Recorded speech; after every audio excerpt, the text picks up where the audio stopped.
Nasa loob po ako ng kwarto ko. Inutin ko yung bintana kasi ang lakas po ng hangin sa labas. Oh.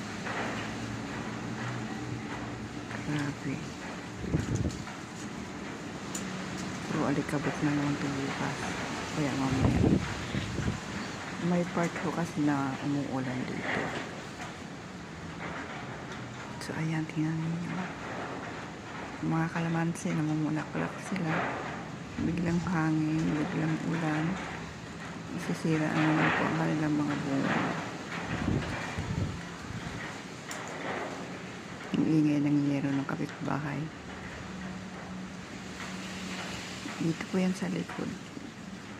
Kasi dito po ako sa palikuran eh. Malapit po sa parking lot yung aking kwarto. So ayan, lemon po yan, nakikita niyo yan, no? May mga bulak-bulak pa sila.